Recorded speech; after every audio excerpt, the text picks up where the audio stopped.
दोस्तों, तो शुरू करते हैं आज का हमारा ये लेसन। इसमें दोस्तों हमें निकालना है domain of a function, right. So आज का हमारा जो लेसन है उसमें हम पढ़ेंगे डोमेन ऑफ अ फंक्शन और एक सिंपल सा प्रॉब्लम लेंगे, उसको सॉल्व करेंगे और उसके बेसिस पे जो है ये कॉन्सेप्ट समझेंगे। तो चलिए सीधा प्रॉब्लम की तरफ रुख करते हैं। ध्यान से देखिए दोस्तों, ये एक प्रॉब्लम दिया हुआ है जिसमें आपको एक फंक्शन ऑफ एक्स, ये जो है this is nothing but function of x, ये दिया हुआ है।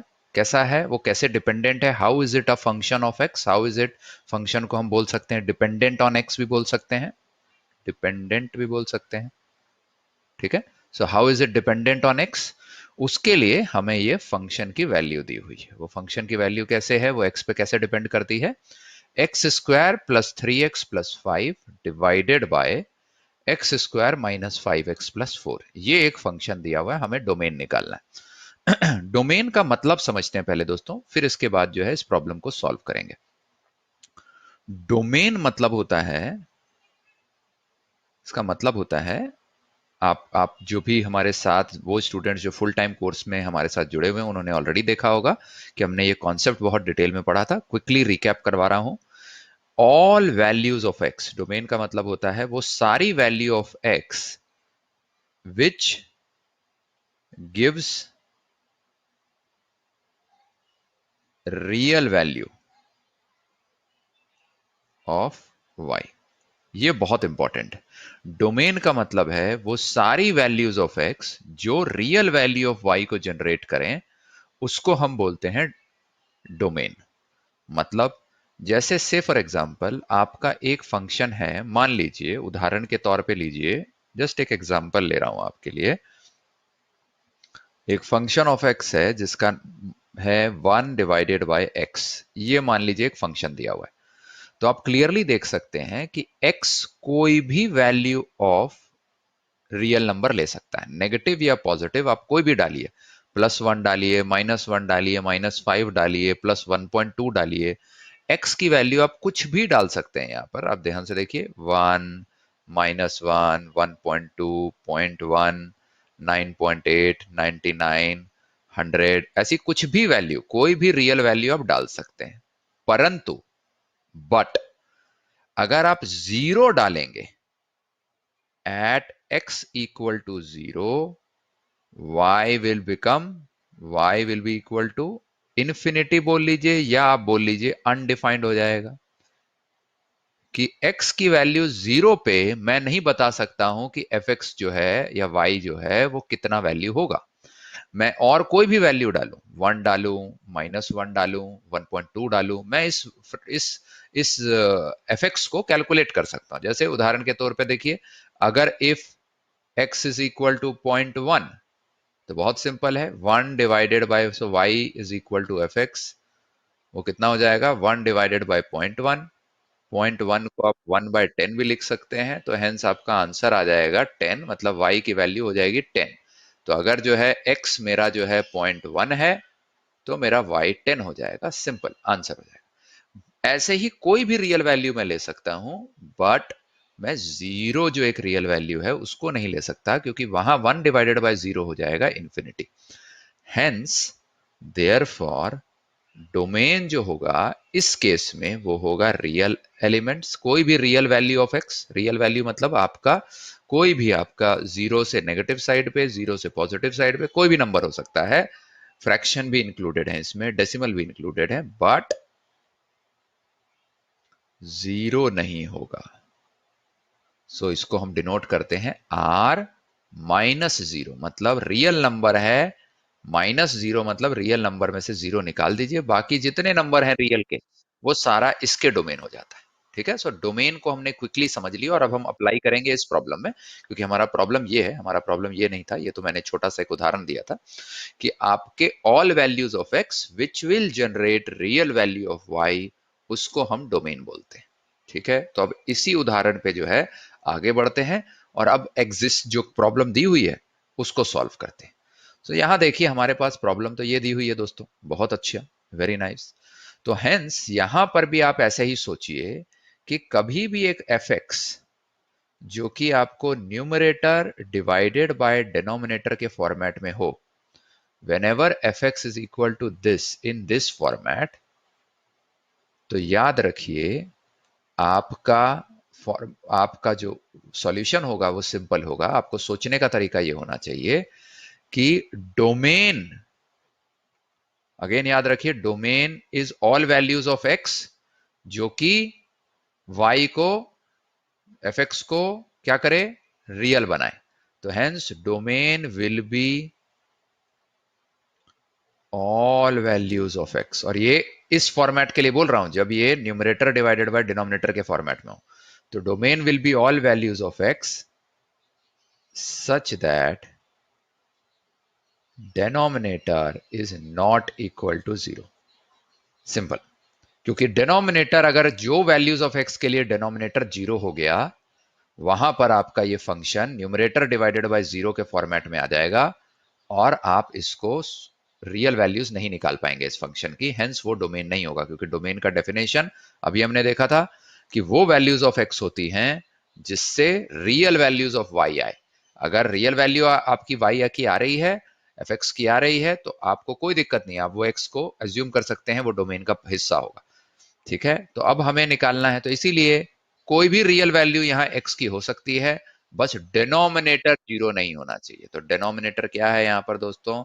सो बेसिकली अगर मैं इसको रखूं तो इसका मतलब है डोमेन जो आ जाएगा वो आ जाएगा real number minus all values of X where denominator is equal to zero. इसमें से रियल वैल्यूज होंगी डोमेन का हिस्सा, मतलब कोई भी आप रियल वैल्यू 0, 1, 2, 1.2, 1.4 ऐसे कोई भी रियल वैल्यू ले सकते हैं, बट वो रियल वैल्यू नहीं ले सकते हैं, उसको हमको माइनस करना पड़ेगा इस डोमेन से, जिससे कि आपका डेनोमिनेटर जीरो हो जाए। ठीक है, जब अब हमने प्रॉब्लम को जब ऐसे तोड़ दिया दोस्तों, तो अब ये बहुत सिंपल हो जाता है।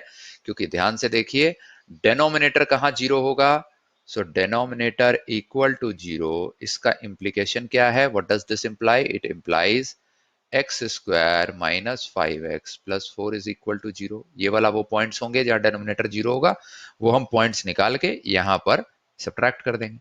अब ध्यान से देखिए ये क्वाड्रेटिक इक्वेशन है, ध्यान से देखिए this is a quadratic equation,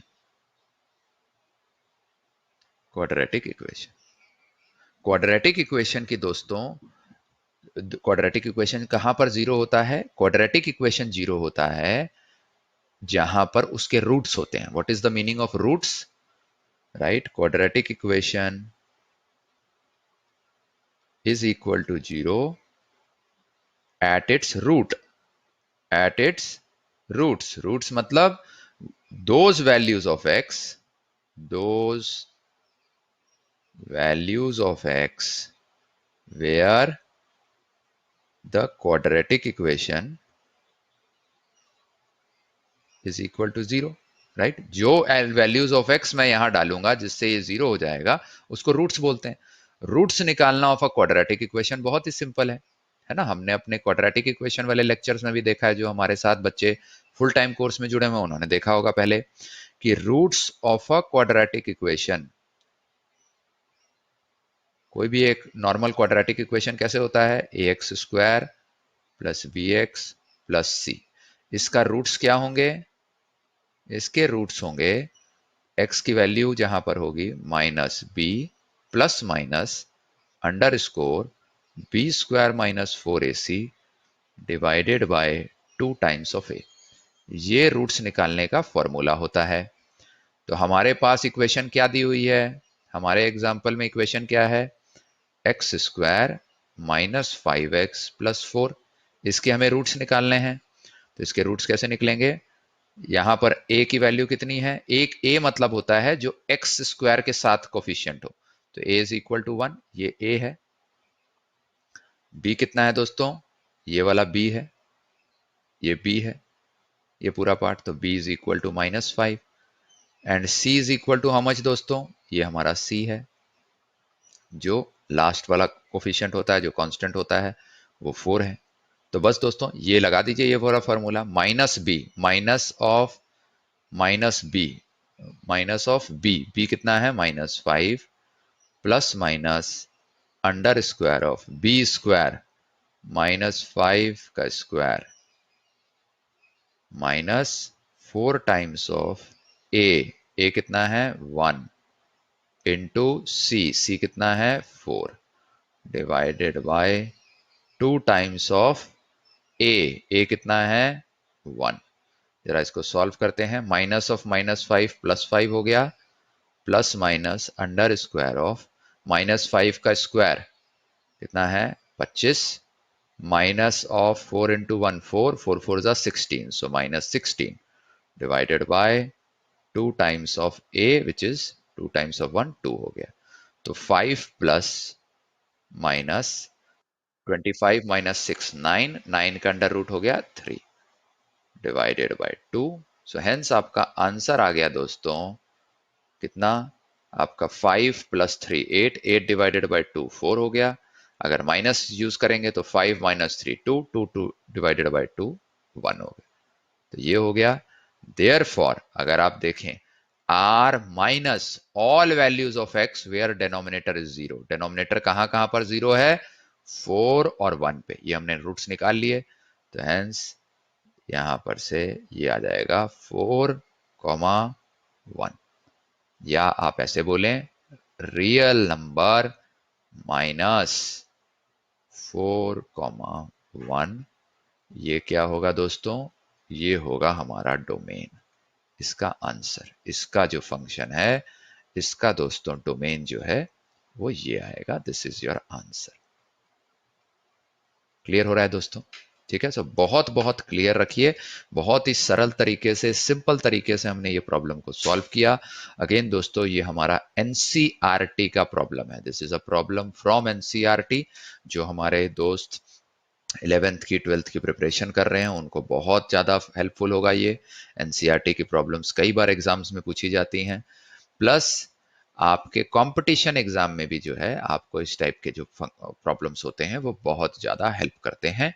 तो जरूर से दोस्तों आप इसको देखिए और आराम से पॉज करके रिमाइंड करके आप समझ सकते हैं, क्योंकि ये हमारे जितने भी लेक्चर्स होते हैं वो सारे रिकॉर्डेड वीडियो लेक्चर्स होते हैं। अगर आपको कुछ ना समझ में आए तो जरूर जो है कमेंट में हमें बताइए, या जो है अगर आपको अच्छा लगा तो जरूर लाइक कीजिए और इसको आगे ज्यादा से ज्यादा शेयर कीजिए। ठीक है दोस्तों, तो इसी के साथ हमारा आज का लेक्चर समाप्त होता है। Thank you so much. जो भी बच्चे हमारे फुल टाइम कोर्स में जुड़ना चाहते हैं वो मात्र 999 रुपए प्रति महीने में जुड़ सकते हैं। हमारे साथ हजारों बच्चे across the country, across India हमारे साथ जुड़े हुए हैं। तो आप भी जरूर इस इस ज्ञान का हिस्सा बनिए। मात्र 999 रुपए प्रति महीने में आप हमको ज्वाइन कर सकते हैं। नीचे दिए गए नंबर पे या तो हमको व्हाट्सएप कर सकते हैं या आप कॉल कर सकते हैं। साथ ही साथ जो है नीचे दिए गए ईमेल एड्रेस पे भी आप ईमेल कर सकते हैं और हम आपको अपने फुल टाइम कोर्स में जोड़ने की विधि बताएंगे। ठीक है दोस्तों, सो इसी के साथ ये खत्म हुआ लेक्चर।